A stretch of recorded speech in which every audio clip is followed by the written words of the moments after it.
Yeah, as those of you who got the email for today's session, know that we're going to be talking about Garry Winogrand, mindfulness and compassion through the eyes of Garry Winogrand, which for most people who know Winogrand's work will go, "Are you kidding? What are you talking about? Compassion?" Because his photographs, many people have said, Winogrand's a great photographer, but you'd never. Who's going to buy his photos and put them up like so? In the dining room or something. Or I mean, where are you going to put them? I mean, they're so many of them are so shocking and odd and provocative. It's but that's one of the things I want to talk about because he was, and I just read something recently. There was a book came out last year, I believe it was, Winogrand Color. It's 150 or so of his color plates. And it's the first time in the back, it was really nice. They put the commentary in the back of the book, which was really nice because most of it, they thank this person and they thank that person and it goes on and on and on. I don't want to even. But it was a really good essay. I really liked the writer. But it's the first time I've seen any real written comment by Garry Winogrand about his work. And so it's really, really valuable insights because he really, in all the films and the documentaries and stuff, he makes comments he says things that are pretty inscrutable. Someone will ask him, why do you take photographs? So I don't know. Why do you decide to take this? He said, I don't know. I find it interesting. So it's interesting. I take a photograph. Well, why do you take a photograph? Because I want to see what it looks like in a photograph. He says those kind of things, which are, really kind of inscrutable. What it means to me, he is a purely intuitive photographer. He doesn't care what the process is or how he's making a decision. He's so much in the process of making a decision to take a photograph that he knows how to do that, but doesn't have the philosophical or linguistic connection to what he's doing. And one of the things he said he's well known for, he says, I think I really just want to not exist. I think that's what I really want as a photographer, just to not exist. He said, I don't mean suicide. I just mean to not exist, right? So, what are you going to do with that? So, those things I found so provocative. I thought he's got to be talking about some other dimension of his work that most people don't see, that only he is seeing. And what I've interpreted it, whether this is accurate or not, I don't know, means that he was saying that he wants to be completely without commentary in what he's photographing. That he can just be there and just let the medium do its work. So that what you have is an unbiased view of what happened with light on objects and how the camera sees that without him making any kind of commentary.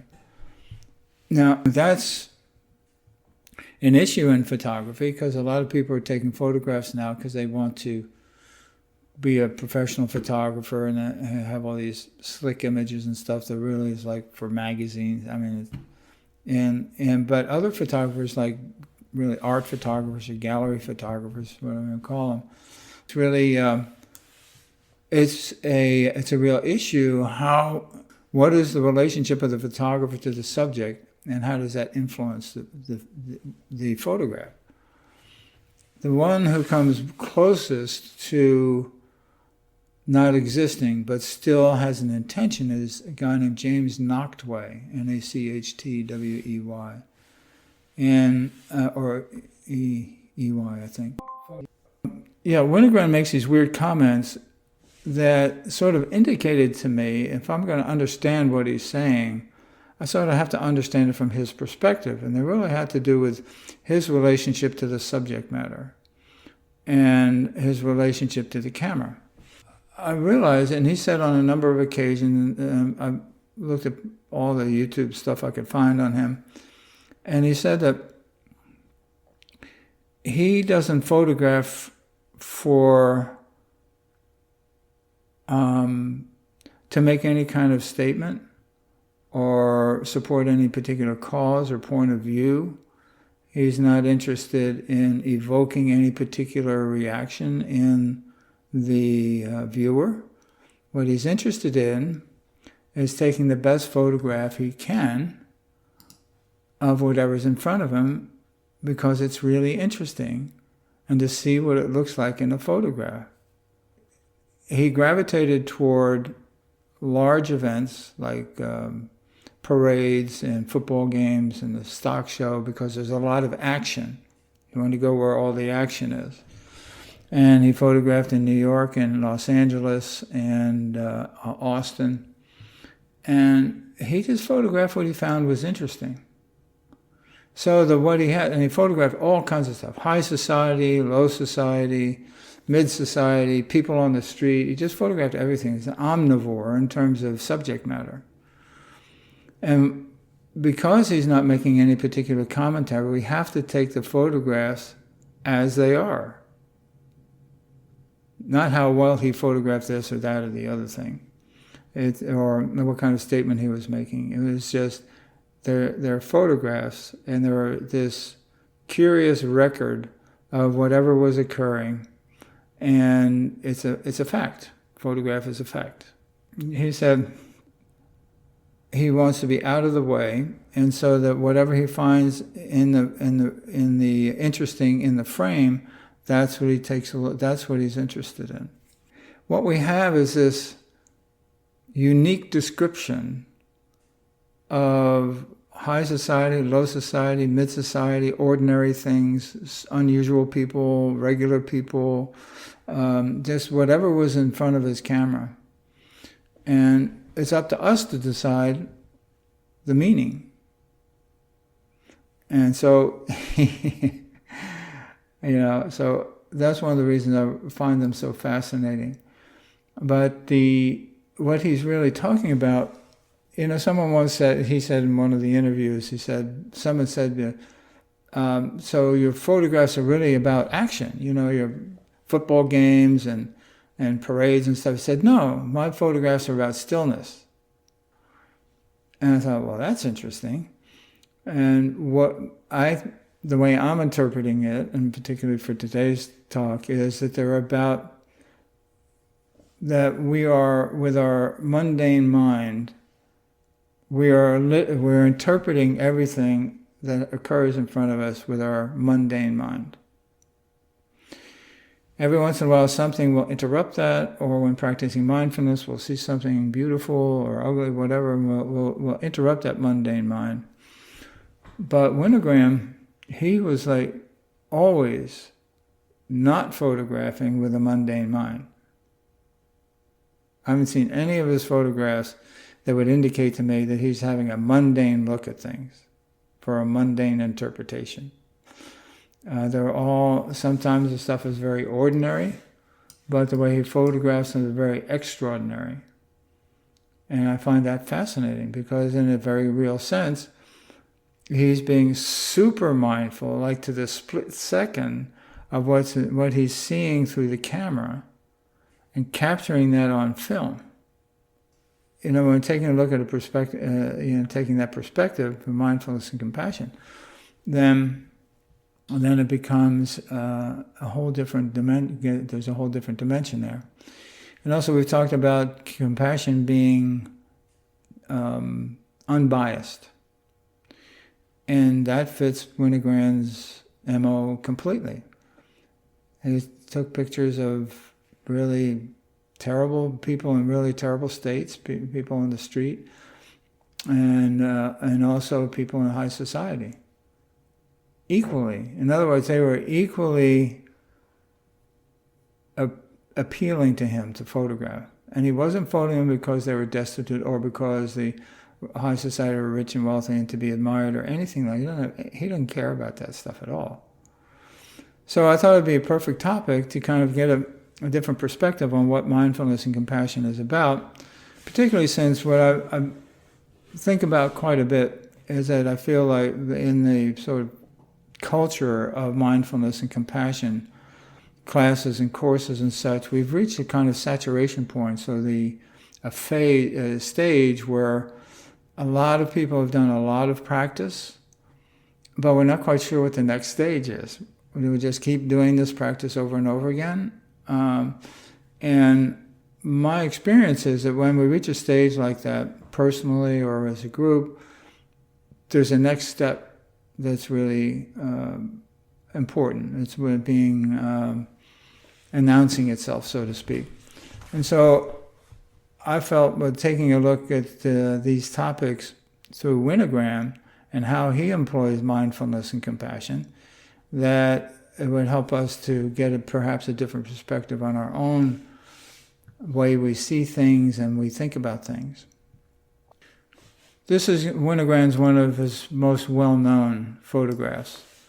And it's at the World's Fair, I forget the year, and in many ways this is classic Winogrand. He's got this group of people sitting on the bench, ordinary people who doesn't know who they are, what's going on. There's this guy over here just sitting there reading his paper. She's looking at him, and she's looking over here somewhere. And this woman is in some kind of breakdown, or she's going to sleep on this person's chest, and these two people are talking, and she's got a look of wonder or surprise on her face, and it looks like these two folks are having a political discussion. But it begs the question of how it's amazing that he can see all of that at one time, and even though it's absolutely ordinary,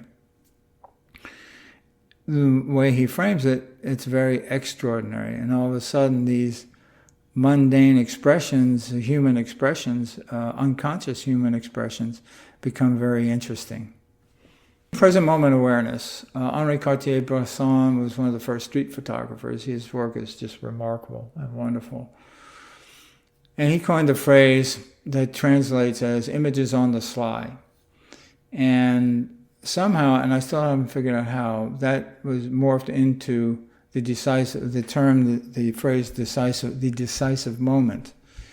And the decisive moment, I don't know how he gets that, comes out from that images on the slide, but anyway, but the decisive moment is used to describe the fact that a photographer has looking through the camera, has lots of choices available. And it's when everything sort of comes together that forms what they call the decisive moment. And that is the epitome of being mindfully aware in this present moment, the split second of this present moment. And just about every one of Winogrand's photographs, literally a thousandth of a second later, it'd be a completely different photograph. The other element is awareness itself, and this is a point that I make occasionally when we're doing mindfulness exercise and mindfulness meditation, is that the significance of the practice itself, when a thought comes up, we recognize it as a thought, and we release it and come back to the present moment. When a thought comes up, our awareness and the thought itself are enmeshed, are fused. When we take a look at a thought, when we regard a thought and regard it as a thought, we loosen our awareness and defuse from the thought. Meaning when a terrible thought comes up, we look at, that's just a thought, and let it go. We're not involved in the story, and we're not reacting to it being good or bad or whatever. But what is that actually recognizes a thought as a thought, and then we bring it back to the present moment? That's our awareness. And awareness is our innate faculty of seeing and being aware and being conscious. And what we're doing is we're removing our consciousness, our awareness, from these artificial things called our thoughts. So that's where we can, and that occurs in the present moment. When Winogrand is taking a photograph, and in that decisive moment, that's the way I look at it, it's pure awareness. This is also one of his famous ones, and I don't know what this is, or what the story is behind it. So if somebody does know, we can talk about that after this. But talk about present moment awareness. I mean, a half a second earlier or later would be just kind of a sensationalistic photograph. But we can see this guy's got a cigarette in his mouth.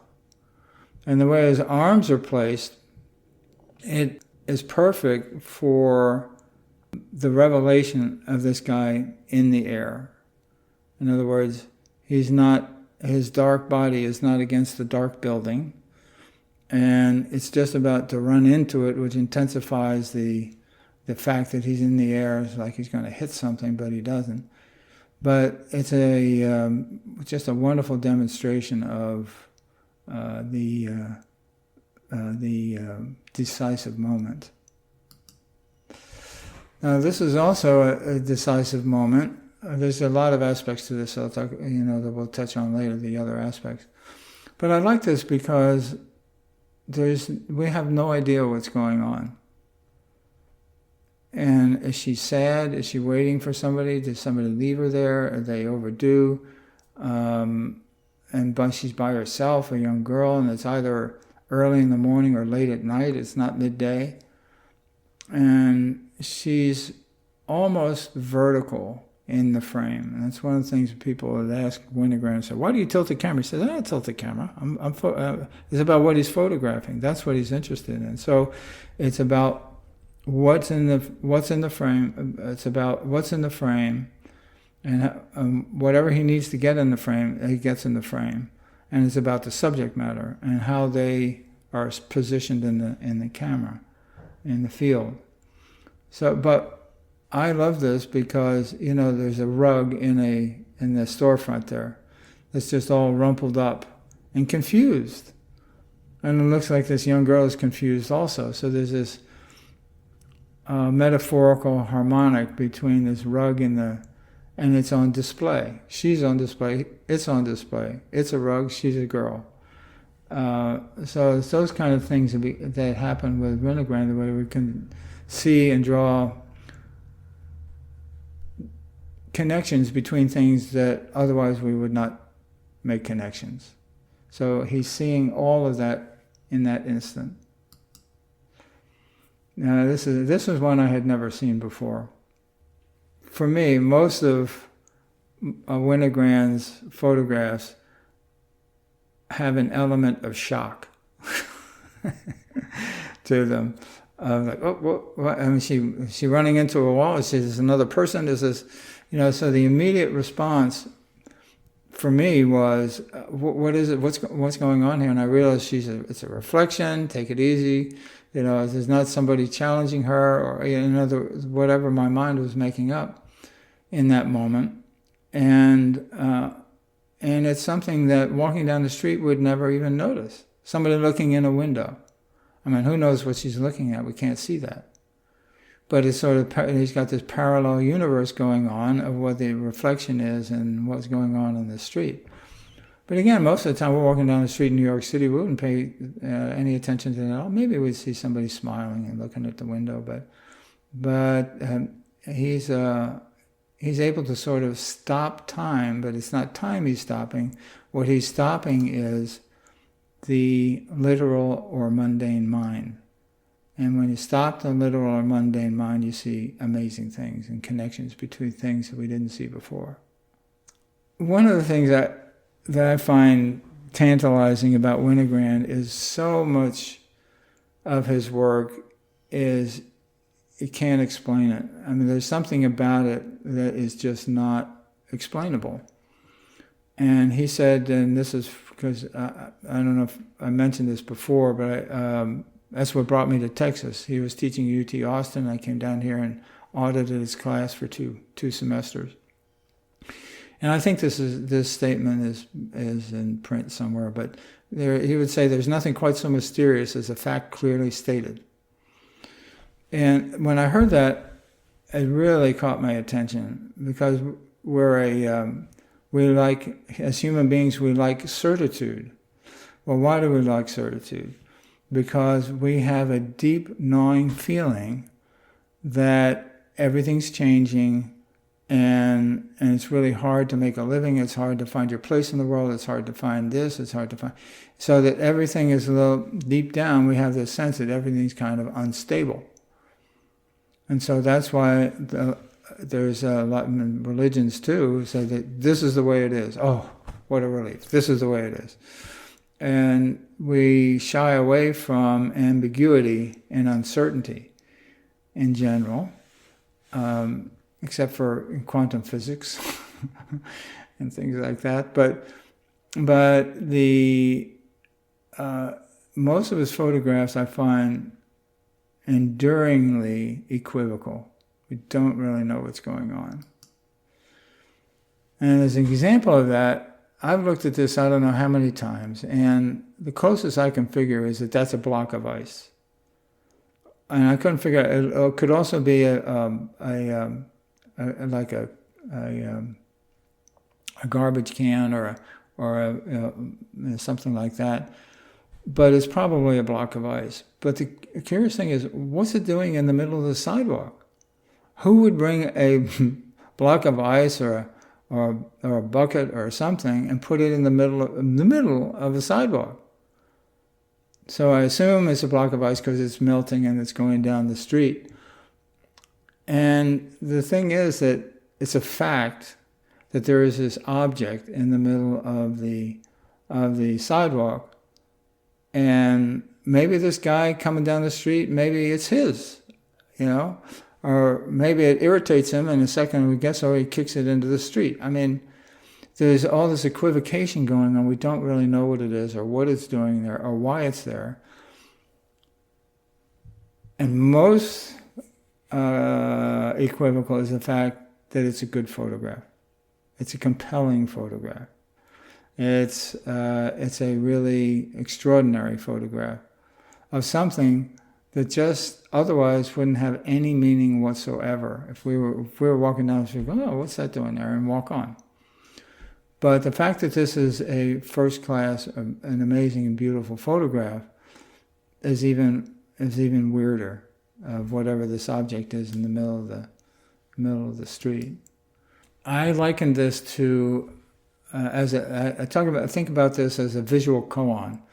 And koans are statements, you may be familiar in the Zen tradition, that are formulated by the teacher because they require,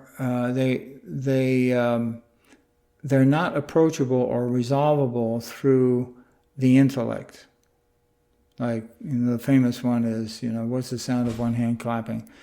That sort of thing. That there's no logical way. So it induces us to use the intuitive mind and not the logical mind. And that's one of the things I think Winogrand's photographs do, because almost every one of them that I've seen, and maybe if not all, there's a lot of equivocation in there. So I put this back to make reference to it again. It's a compelling photograph, and with absolutely no answers whatsoever. Kind of looks like that guy's carrying a body on his back. So, who knows? And I can't really...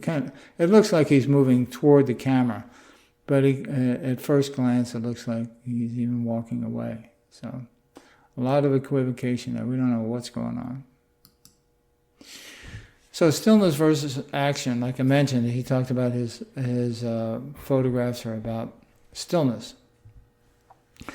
And so when in practice, in mindfulness meditation, stillness is part of the practice. It's the physical stillness, it's the emotional stillness, and the mental stillness that is what we're working towards or cultivating. And with Winogrand, most of the time, as I was saying, he's loved to be around action. But in order to take his photographs, he has to come to this moment of stillness. And what better way to show action than through stillness? Now, I love this photograph, and I was trying to find one with greater resolution because the actual print is really crisp. You can see everything really clearly. When I first saw this, I thought, what is going on? Again, here's the equivocation. You've got all these guys in white, right? And so this must be their territory. What's this guy doing here? And who's knocking him down? And over here, the umpire seems to be looking over here, and this guy's nearly on the ground, and that's one of the darker shirt guys. So we don't have any idea what's going on or what the umpire is thinking. It's just that everybody is in motion. But we really wouldn't be able to see that without the stillness of this image. If we saw this as a split second in a film, it wouldn't mean anything at all. But somehow, when we see this as it is, of all this frozen action, we got to go, what is going on here? I know it's a football game, but it looks like utter pandemonium on the field. This guy's in a dead run. This guy's getting knocked over. This guy's getting creamed, and then all these other guys are down here, and these guys. I mean, it's crazy. Plus the millions of people in the audience. Okay, this is another example of what happens when we're looking for that decisive moment or attuned to a decisive moment. Obviously, split second before or after, this wouldn't exist. And so it's this decisive moment, being able to be in the moment, that is truly miraculous with the camera. And there's a hand here, and this arm is a harmonic, and this arm's it's just it's a beautiful photograph. I don't really care what music they're listening to or who this person is or what their social status is or anything. It's just beautiful. Let's talk a little bit about compassion. We're talking about compassion's impartiality. And some synonyms are unbiased, unprejudiced, fair-minded, equitable, universal, comprehensive, ubiquitous, and unlimited. Like I mentioned before, he's not interested in creating political or social commentary. And he photographed in very posh circumstances, very ordinary circumstances, and people who are in bad shape also. And he applies the same skills and the same sensibilities to each situation. So for me, he's an excellent example of compassion's impartiality. When I first saw this, I couldn't stop laughing. I just thought I was horrified that this is like a proof positive that a black person and a white person get together, the children are going to be monkeys, which is a grossly awful, racist joke. But I heard as a kid, in high school, even though the 30%, 40% of the school is black. But it's one of those things. It's just unbelievable. Now, there's a photographer. I think it was Todd Papageorge or Joel Meyer, it's one of the others, who was with Winogrand when this shot was taken. And so there's other photographs of Winogrand with this couple just smiling and talking and joking around. So this is for real. In other words, this couple had 2 kids, so to speak, chimpanzees. Now why? I don't know. I would think that they would be averse to doing something like that, given the general culture and how and their attitude. This is in the 60s, right? So this is even today this would be risky. Yeah, but back in the 60s, man, this was the time of civil rights and protests and Martin Luther King and all that stuff. This is just like, I just think this is the most extraordinary, one of the most extraordinary photographs possible. This demonstration. And I'm not sure of the mayor's name. but we can get to that afterwards, because I remember this guy was a really popular mayor at the time. But let's take a look. The central action is right here.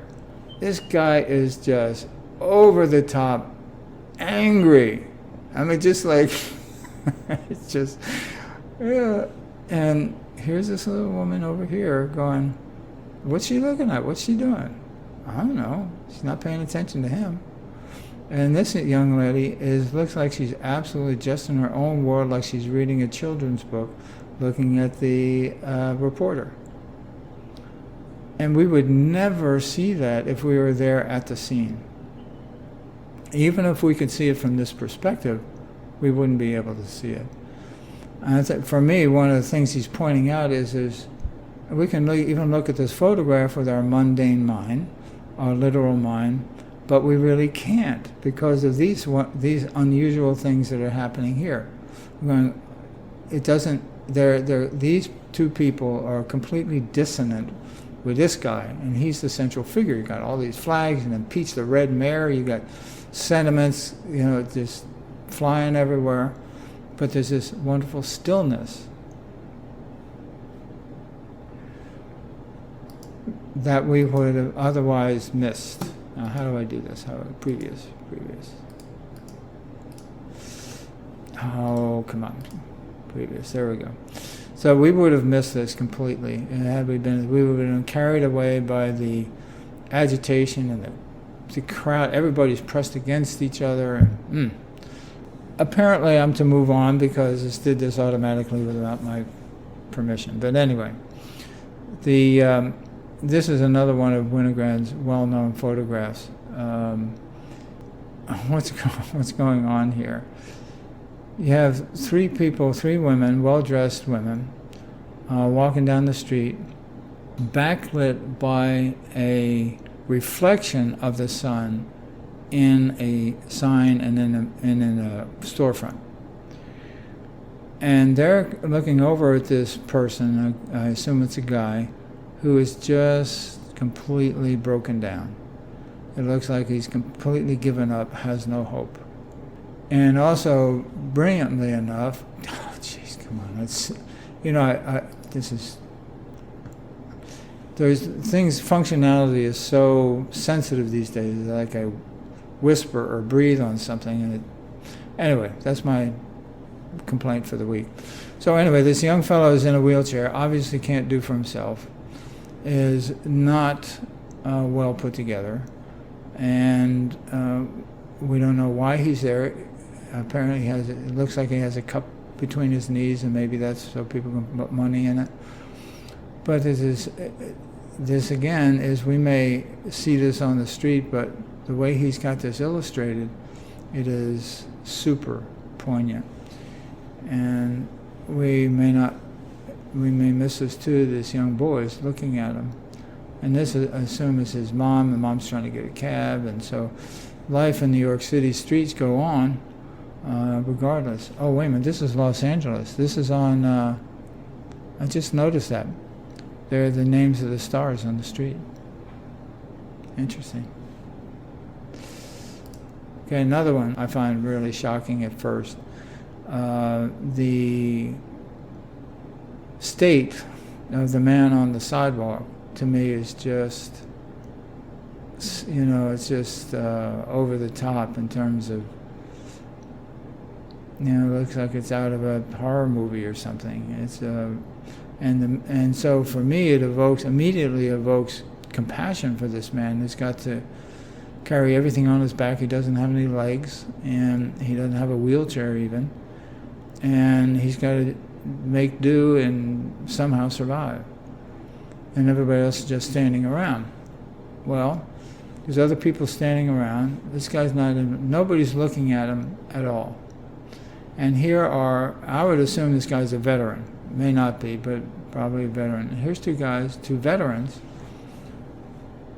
not paying any attention to him at all. So nobody's paying attention to this guy, and he obviously needs help in life. And the way it's photographed, it's this impartiality that makes it so powerful. Even though he's not trying to make a pitch for compassion or the plight of this poor man, he's not making those kind of inferences at all. He said, this is what I saw, this is what came through the camera. When I clicked the shutter, this is what the camera saw, period. And it's up to us to figure out how to respond to it, what our response is to this, the suffering of humanity, whatever it evokes in us. I'm going to read this. Thupten Jinpa is the long-time translator for His Holiness the Dalai Lama. And he says, a sense of concern arises in us in the face of someone who is in need or someone who is in pain. It is accompanied by a kind of wishing or desire to see the relief or end of that situation, along with wanting, meaning a motivation to do something about it. Compassion is, however, not pity, neither an attachment, not the same as empathetic feeling, not even just simply wishful thinking. Compassion is basically a variation of love. To further this variation of love, Skalski and Anstus, in their article The Phenomenology of Change Beyond Tolerating, describe compassion with the definition of alleviate in the mind. In the definition for alleviate, there is no mention of taking, stopping, or fixing someone's suffering. It is simply trying to make it less severe. This has a connotation of desperation of sorts. Desiring so little from such a desired situation can be described as inspiring feelings to help another's suffering in any way. That is a really rich.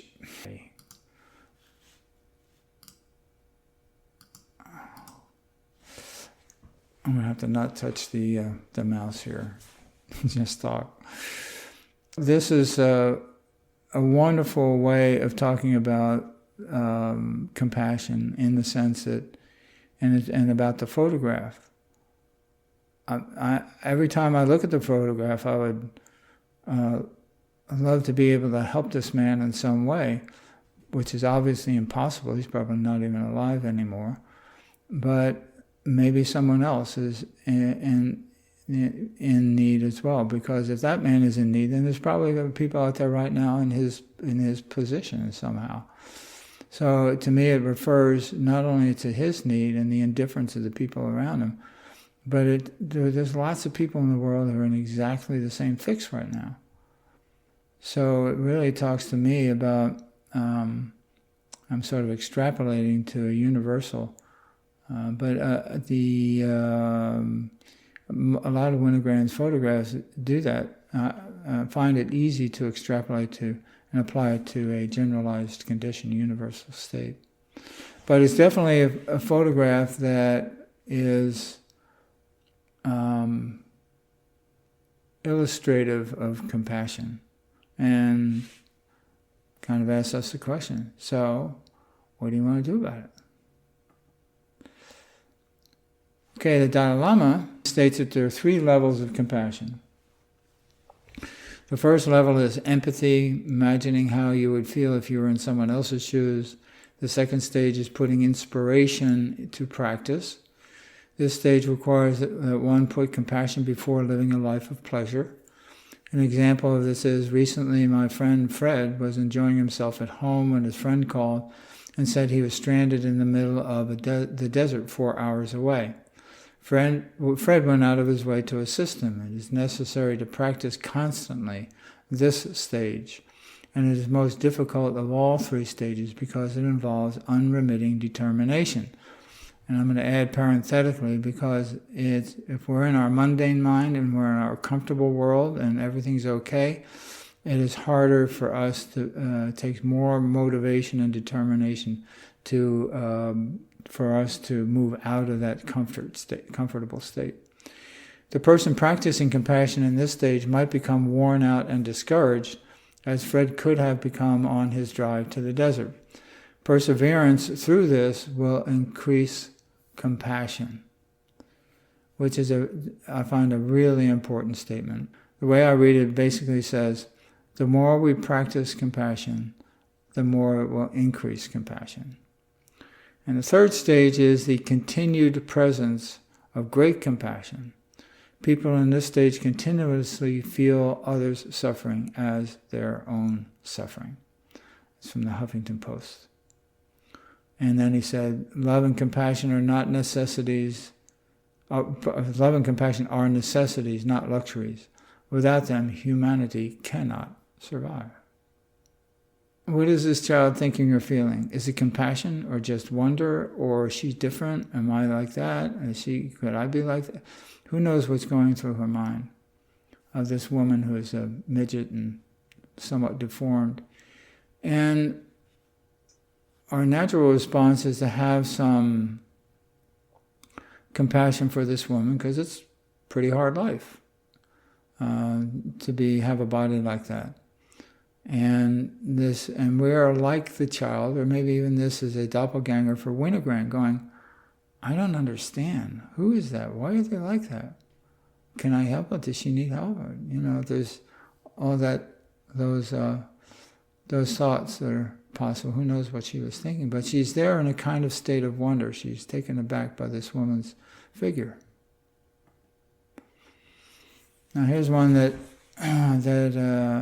I find evocative also. How many times have we been approached or seen someone on the street begging? And what arises in most people is a sense of sympathy rather than compassion. And then there's the dilemma of, if I'm going to give somebody some money, they're just going to buy some booze with it, or what? So the act of giving in our culture is really pretty muddled. How to give, why to give, do we really have any right to say how they're going to use whatever they get? And it's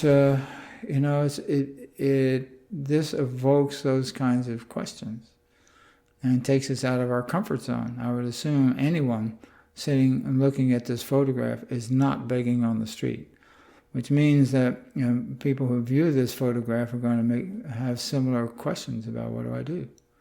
In an interview, Winogrand, somebody mentioned this photograph about the arm coming out from the side. He says, yeah, I carry that arm with me wherever I go. Okay, another photograph, and this is particularly curious. Very similar situation. Unimaginable how somebody could be blind and deaf and selling pencils. And he may not even know that somebody's putting some money in the can. Now, as in one of the documentaries I saw, it was pointed out that the woman who's putting the money in the can is Ali McGraw, and who at that time was a superstar, and sort of Hollywood's darling, and that she was a very, very well-known person.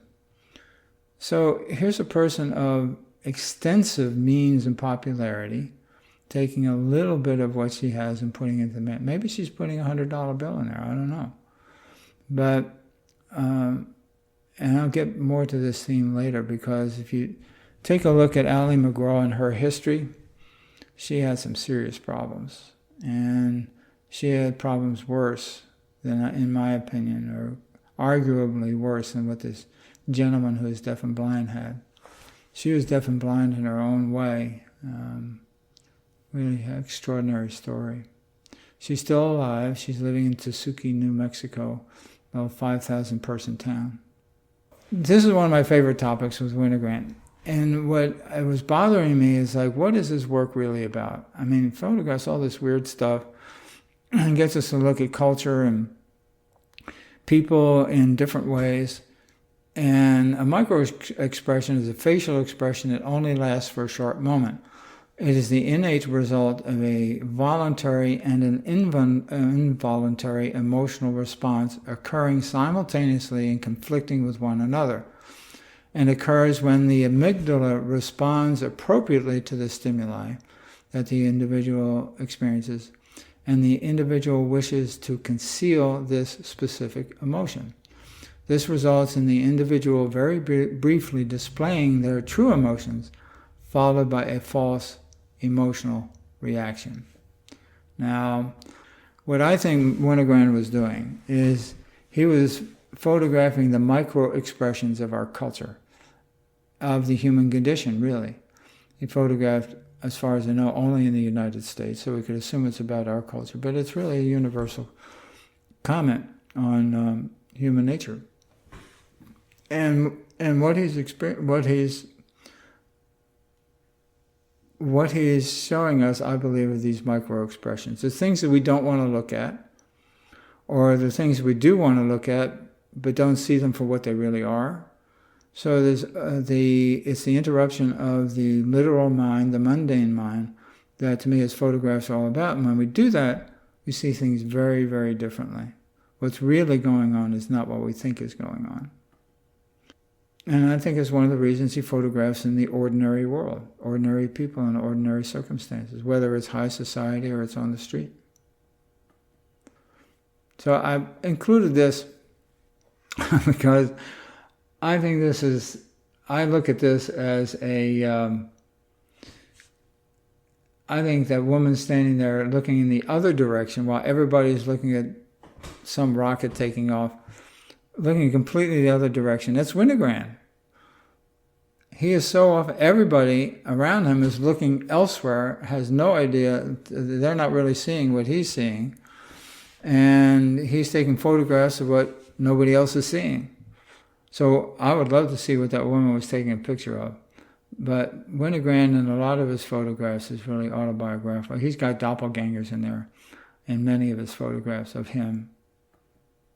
Now, this is, I think this is MoMA, Museum of Modern Art, had an Alexander Calder exhibit. And that's Alexander Calder in the center right here. Right there. And one of the greatest artists of the 20th century. Well, he doesn't look like one of the most famous artists of the 20th century. He looks like a doddering old guy who's had too many drinks. And so, but if we were there, we would be so swayed by even being able to see Alexander Calder, or maybe even sit at the same table as him, we would never ever make that interpretation. And this could have been just one of those moments when who knows what he's even looking at. It looks like he's not looking at anything. And he just, it's not a very complimentary photograph of him, but it begs the question, what are we really looking at? What would we see if we were there?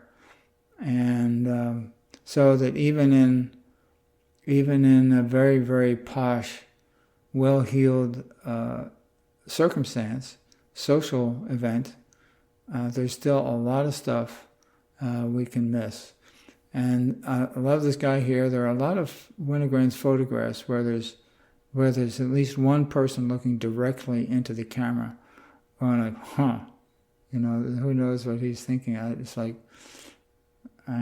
so anyway, I think that's pretty extraordinary. Okay, this is another one. Here's Muhammad Ali ramping up. I don't know if you've ever heard him talk. Just amazing. Very, very fiery guy. So what's this guy? He apparently is really entertained by something that Muhammad Ali is talking about. And these two people are smiling also. This guy has a really kind of funny smile. But here we have this juxtaposition. And this is sort of like maybe even Winogrand himself there. This is his doppelganger in this photograph. But Muhammad Ali is dead serious. And it just shows us that, again, we can't trust our mind to see things as they are. Now, I like this because of the micro-expressions. This is such a wonderful expression. And her sister, I'm assuming they're twin sisters. She's not really paying any attention to it at all, but there's this whole row of guys looking at him and gawking, I would assume. and they're expressing their what reaction, whatever that may be, to being gawked at. So this is just some woman on the street, and it's one of those things where we can see her, oh, she's dressed in black, and walk on by. But somehow in the camera, we see something very different, something mysterious, something serious. Is she a creature from a different dimension?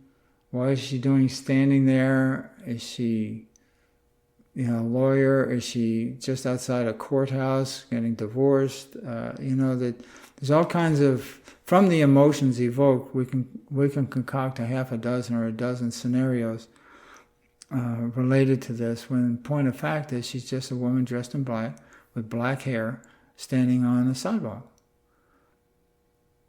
But again, it's like that block of ice. It's an undeniable fact that she's there and who she is. She's wearing black, but it's so ordinary, but yet something extraordinary and equivocal about it.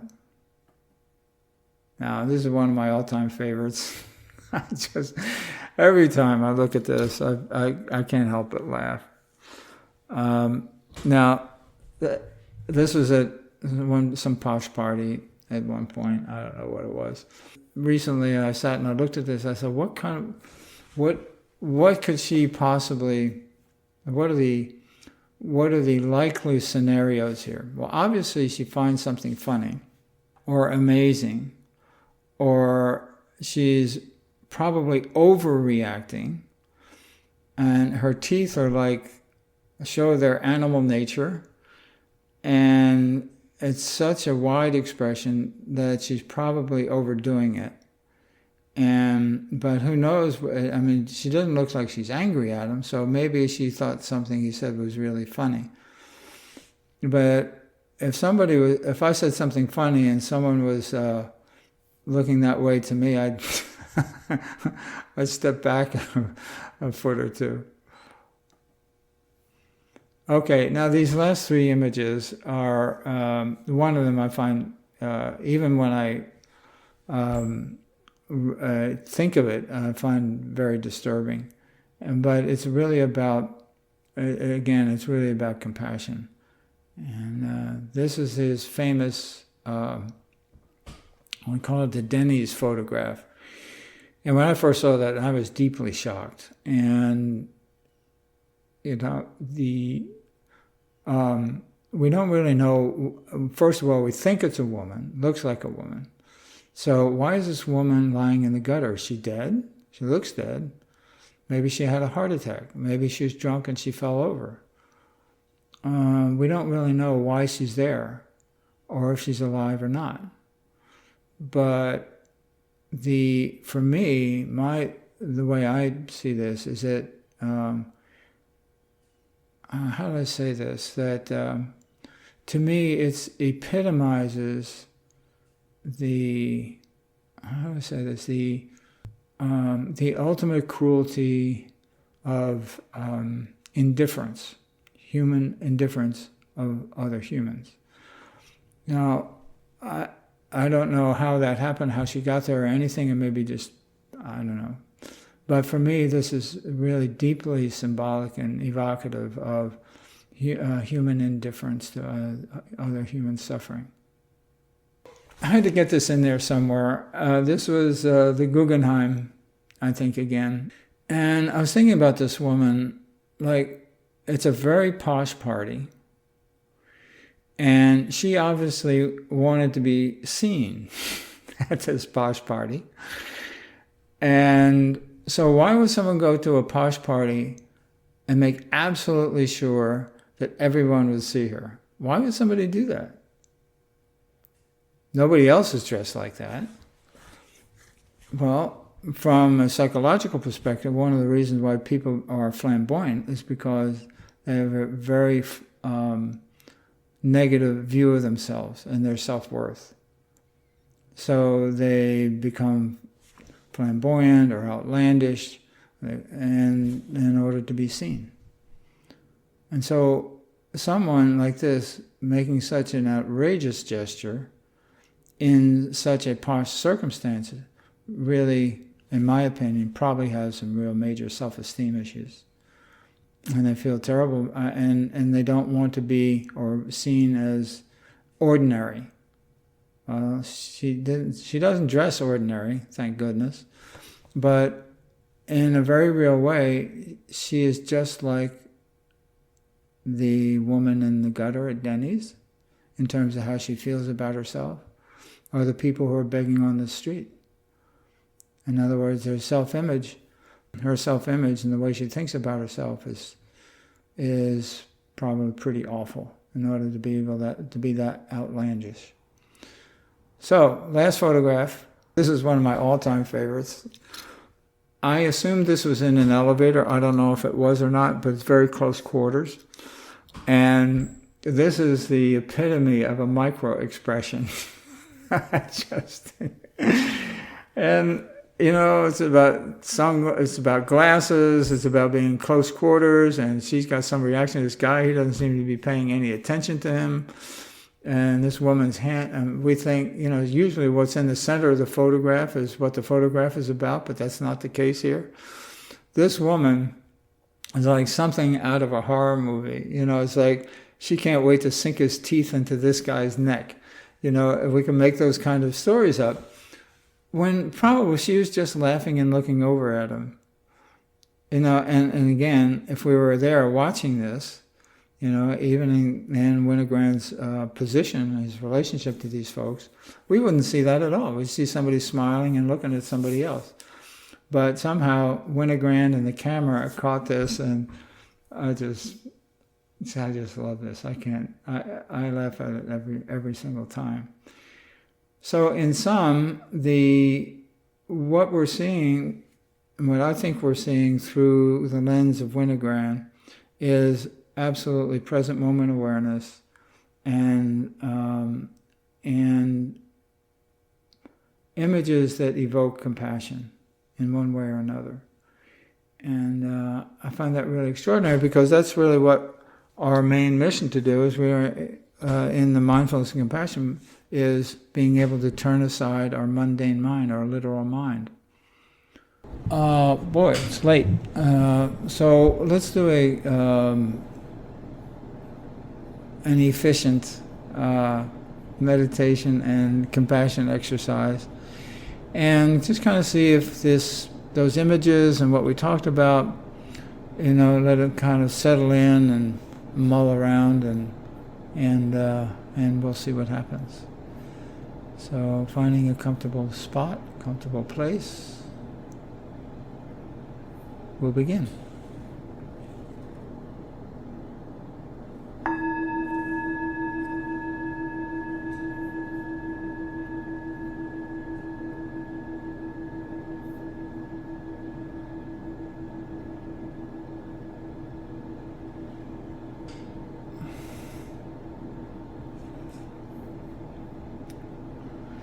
And just settling into the present moment as best we can.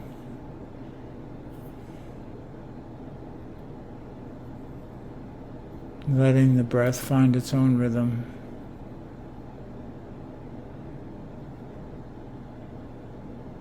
Maybe noticing the points of contact with the chair or the floor.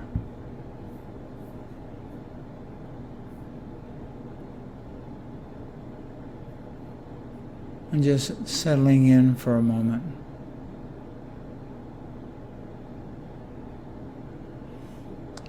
Allowing all the thoughts and ideas and emotions just dissipate. And letting go of whatever thoughts or emotions arise.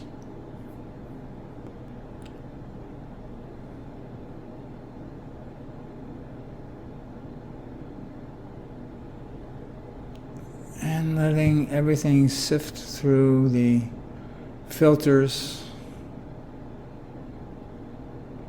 leaving us in the present moment.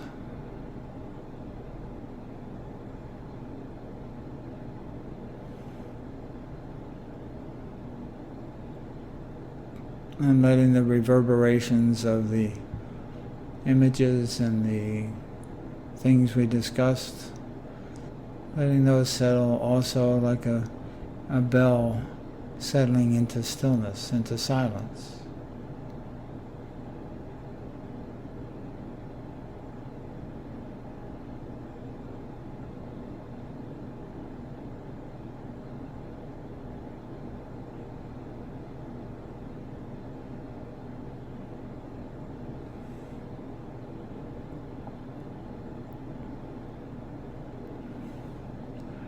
And settling ourselves truly in our natural state.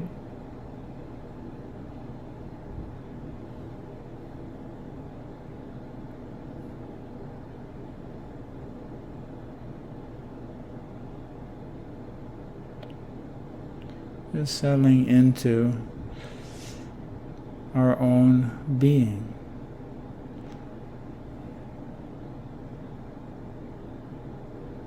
The place in us that does not change, but observes everything.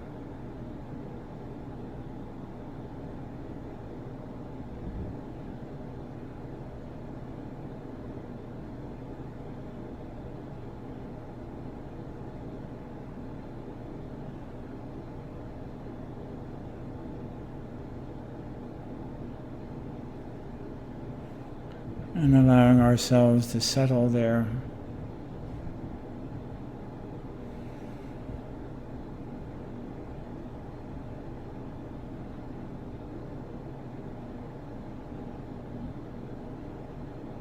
And just be for a few moments.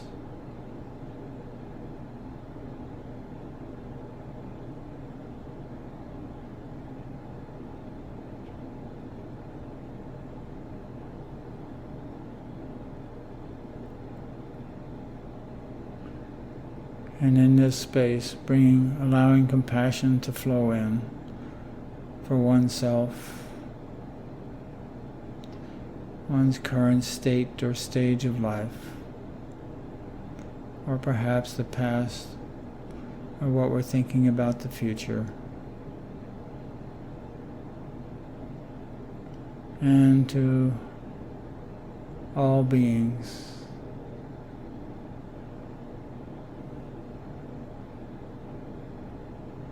To everyone without exception, in the same way that the sun shines on the earth, radiating compassion to all beings and creatures.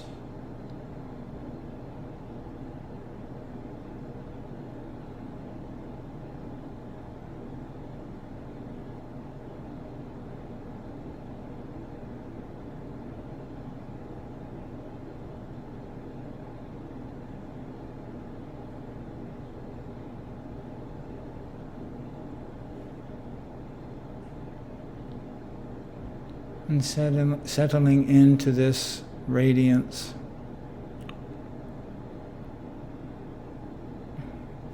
knowing that we receive as we give with compassion. It is one and the same.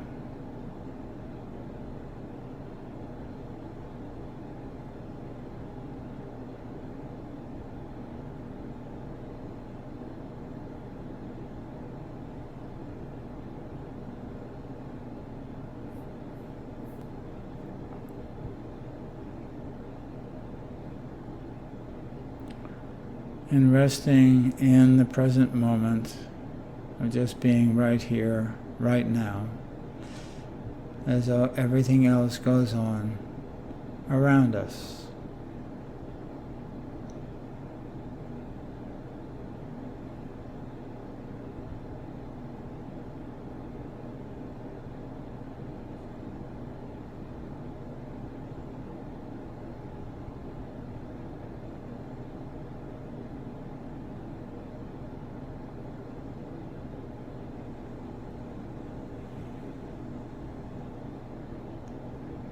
And finding that space of equanimity, self-acceptance, and self-awareness.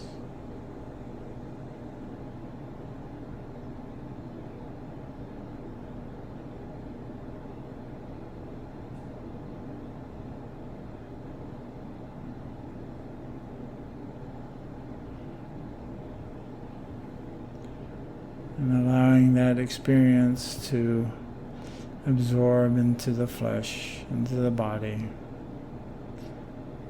like a sponge absorbs water.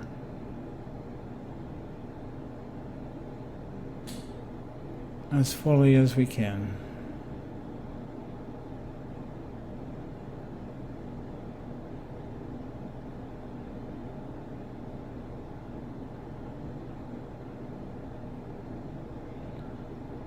So that in a moment when the bell rings again, you can bring this with you as you go about your day. And come back to it at any time.